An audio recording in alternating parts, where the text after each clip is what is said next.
ಎಲ್ಲರಿಗೂ ನಮಸ್ಕಾರ. ಕುಮುತಾ ರೆಸಿಪಿಗೆ ಸ್ವಾಗತ. ಇವತ್ತು ನಾನು ಟೊಮೊಟೊ ದೋಸೆ, ಗರ್ಗರಿಯಾದ ಟೊಮೊಟೊ ದೋಸೆ ಮಾಡ್ತಾಯಿದ್ದೀನಿ. ಇಲ್ಲಿ ನಾನು ಅಂದರೆ ಹುಳಿ ಬಂದಿರೋ ಅಂಥ ದೋಸೆ ಹಿಟ್ಟೆ ಹಾಕಬೇಕು, ಆಗಲೇ ಚೆನ್ನಾಗಿ ಬರೋದು ದೋಸೆ. ಇಲ್ಲಿ ನಾನು ನೆನ್ನೆ ದಿನ ಇಡ್ಲಿ ಮಾಡಿ ಮಿಕ್ಕಿರೋ ಹಿಟ್ಟನ್ನ ಫ್ರಿಜ್ಜಲ್ಲಿಟ್ಟು ತೆಗೆದಿಟ್ಟಿದ್ದೀನಿ.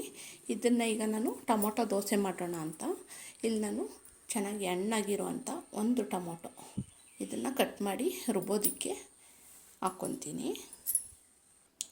ಒಂದು ಟೊಮೊಟೊ ಈ ಥರ ಕಟ್ ಮಾಡಿ ಹಾಕ್ಕೊತಾ ಇದ್ದೀನಿ ರುಬ್ಕೊಳ್ಳೋದಕ್ಕೆ. ಚೆನ್ನಾಗಿ ಹಣ್ಣಾಗಿದ್ದರೆ ಇನ್ನೂ ಚೆನ್ನಾಗಿರುತ್ತೆ. ಮತ್ತು ಕಾಶ್ಮೀರಿ ಚಿಲ್ಲಿ 2 ಇದು ಕಲರ್ಗೋಸ್ಕರ ಹಾಕ್ಕೊಂಡು ಇದನ್ನು ನುಣ್ಣಗೆ ಪೇಸ್ಟ್ ಮಾಡ್ಕೊಳ್ಳೋಣ. ಮತ್ತು ಇದ್ರ ಜೊತೆ ನಾನು ಸ್ವಲ್ಪ ಇಂಗು ಹಾಕ್ತಾಯಿದ್ದೀನಿ. ಹಿಂಗೆ ಹಾಕಿದ್ದೀನಿ. ಇದನ್ನು ಈಗ ನುಣ್ಣಗೆ ರುಬ್ಕೊಂಬಿಡೋಣ. ನೀರು ಹಾಕ್ತೀನಿ, ಹಾಗೆ ರುಬ್ಕೊಳ್ಳೋಣ. ನೋಡಿ, ಫುಲ್ ನೈಸಾಗಿ ರುಬ್ಕೊಂಡಿದ್ದೀನಿ. ಇದನ್ನು ದೋಸೆ ಹಿಟ್ಟಿನ ಜೊತೆಗೆ ಸೇರಿಸ್ತಾ ಇದ್ದೀನಿ. ಸ್ವಲ್ಪ ನೀರು ಸೇರಿಸ್ತಾ ಇದ್ದೀನಿ.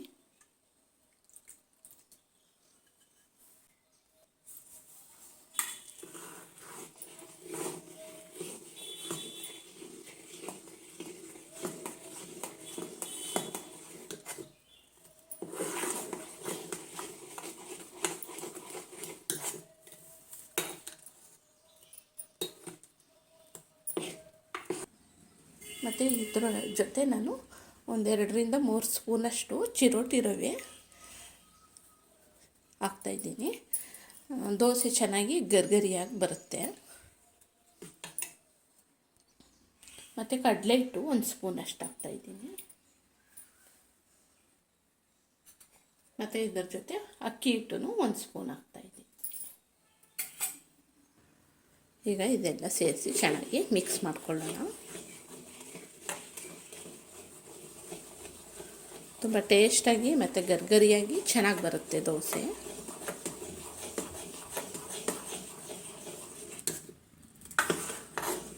ಗಂಟಿಲ್ಲದೆ ಇರೋ ಥರ ನೀಟಾಗಿ ಮಿಕ್ಸ್ ಮಾಡ್ಕೊಬಿಡೋಣ.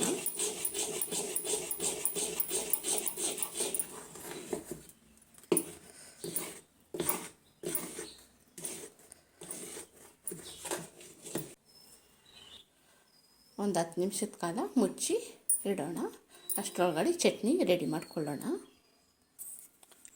ಚಟ್ನಿಗೆ ನಾನಿಲ್ಲಿ ತೆಂಗಿನಕಾಯಿ ತುರಿ 3ರಿಂದ 4 ಸ್ಪೂನಷ್ಟು ತೆಂಗಿನಕಾಯಿ ತುರಿ,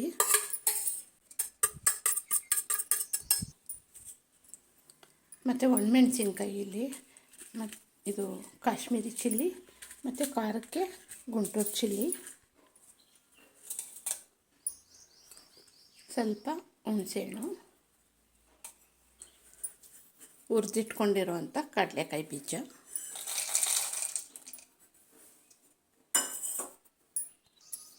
ಉಪ್ಪು. ಈಗ ಇದನ್ನು ನುಣ್ಣಗೆ ರುಬ್ಕೊಂಬಿಡೋಣ.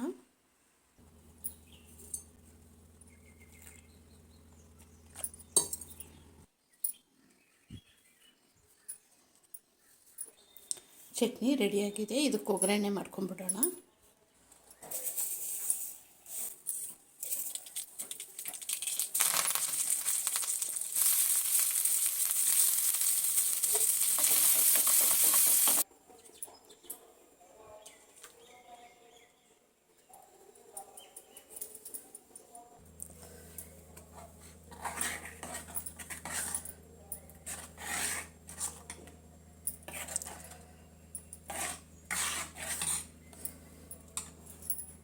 ಈ ದೋಸೆ ಹಿಟ್ಟು ರೆಡಿಯಾಗಿದೆ.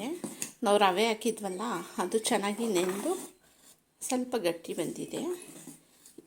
ಈ ಹದಕ್ಕೆ ಇರಬೇಕು ದೋಸೆ ಹಿಟ್ಟು. ತುಂಬ ತೆಳ್ಳಗಿದ್ರೆ ಟೊಮೊಟೊ ದೋಸೆ ಚೆನ್ನಾಗಿ ಬರಲ್ಲ. ಗರ್ಗರಿಯಾಗಿ ಚೆನ್ನಾಗಿ ಬರಬೇಕು ಅಂದರೆ ಈ ಹದಕ್ಕೆ ಇರಬೇಕು.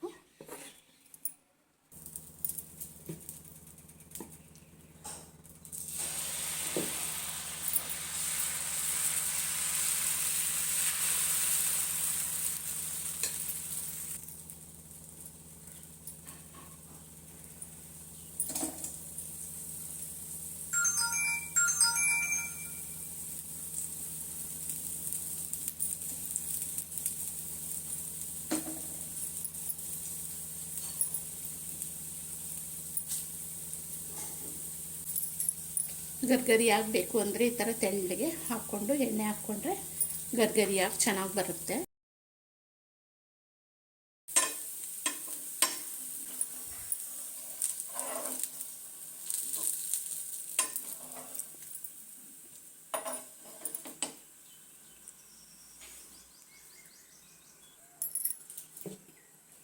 ಅದು ಗರ್ಗರಿಯಾಗಿ ಚೆನ್ನಾಗಿ ಬರುತ್ತೆ. ನೀವು ಸ್ವಲ್ಪ ಮಂದಕ್ಕೆ ಹಾಕ್ಕೊಂಡ್ರೆ ಈರುಳ್ಳಿ ಎಲ್ಲ ಹಾಕ್ಕೊಂಡು ಅದೊಂಥರ ಸಾಫ್ಟಾಗಿ ಚೆನ್ನಾಗಿರುತ್ತೆ ಟೇಸ್ಟು. ಈಗೂ ಬೇಕು ಅಂದರೂ ಹಾಕ್ಕೋಬೋದು.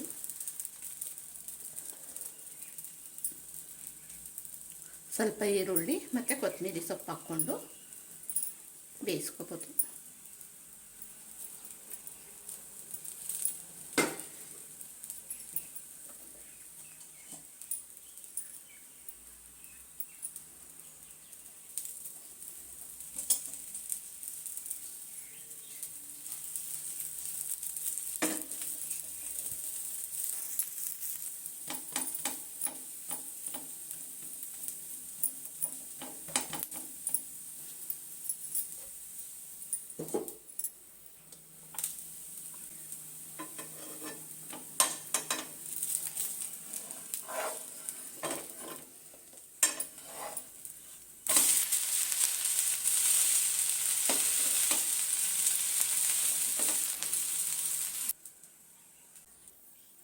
ನೋಡಿ ಫ್ರೆಂಡ್ಸ್, ಈ ಥರ ಗರ್ಗರಿಯಾಗೂ ಹಾಕ್ಕೋಬೋದು, ಸಾಫ್ಟಾಗೂ ಹಾಕ್ಕೋಬೋದು. ಸಾಂಬಾರು ಮತ್ತು ಚಟ್ನಿ ಜೊತೆ ಟೊಮೊಟೊ ದೋಸೆ ರೆಡಿಯಾಗಿದೆ. ನೀವು ಈ ಥರ ಒಂದು ಸಲ ಟ್ರೈ ಮಾಡಿ, ತುಂಬ ಚೆನ್ನಾಗಿರುತ್ತೆ. ಈ ನನ್ನ ವಿಡಿಯೋ ಇಷ್ಟ ಆಗಿದ್ದರೆ ಲೈಕ್ ಕೊಡೋದು ಮರಿಬೇಡಿ, ಶೇರ್ ಮಾಡಿ ಫ್ರೆಂಡ್ಸ್ಗೆ, ಫ್ಯಾಮಿಲಿಗೆಲ್ಲ. ಸಬ್ಸ್ಕ್ರೈಬ್ ಆಗಿ ನನ್ನ ಚಾನಲ್ಗೆ. Thank you friends.